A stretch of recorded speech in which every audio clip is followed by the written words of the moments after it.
اهلا بيكم. فريق اخر 6 ماتشات متعادل مع المقاولون والداخليه والاتحاد ومغلوب من بيراميدز واسوان والنهارده الاهلي. فريق رئيسه مختل عقليا وبيتهم لاعبيه بتعاطي المخدرات.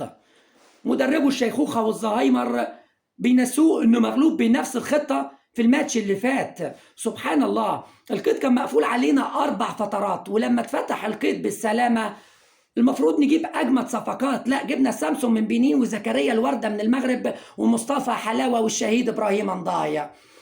اهم 2 في الفرقة مجهورين نفسيا، ضيعوا ضربتين جزاء ومطلعين الفرقة من الكاس الماتش اللي فات.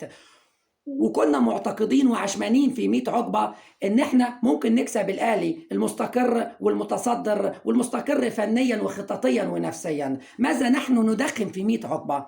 ناخدها واحدة واحدة عشان ما نتوهش من بعض. المستشار مرتضى منصور رئيس نادي الزمالك، ايه الميكانيزم وطريقة التفكير اللي بيخلوا واحد في الدنيا ان يكون كل طموحه ورغبته انه يحط على حد او يأذي حد او يكون اجمد من حد او يبخس من حد؟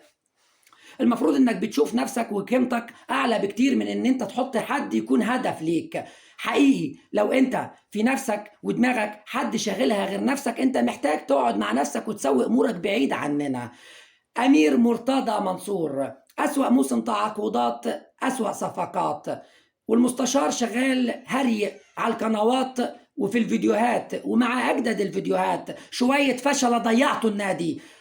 عموما جوزفالدو فيريرا عامل زي اللي عنده مرض ومال ياخد مسكنات وسايب المرض يتفشى لحد ما بهدله وبهدل اللي جابونا. صراحة تغييرات متكلفة. نقول الحقيقة، تقول لي ازاي؟ عمر جابر، نزل عمر جابر عشان يقتل الناحية اليمين، ونزل نيمار في الشمال عشان يقتل الناحية الشمال، ونزل مصطفى الزناري عشان يقتلني انا شخصيا، واخيرا نزل شيكابالا عشان يقتل الاهلاويه من الضحك. جوزفالدو فيريرا، وجودك في نادي الزمالك ليوم واحد تاني يبقى خيانه للنادي ولجماهيره العظيمه. المفروض ان احنا نصرح فيريرا واللاعبين ونقفل النادي، هيكون افضل بكتير الصراحه. النادي الاهلي باختصار شديد للغايه، الدروس المستفاده من ماتش النهارده، لما تكون شغال في بيئه حلوه ونظيفه بتأدي حتى لو مش انت في افضل حالاتك.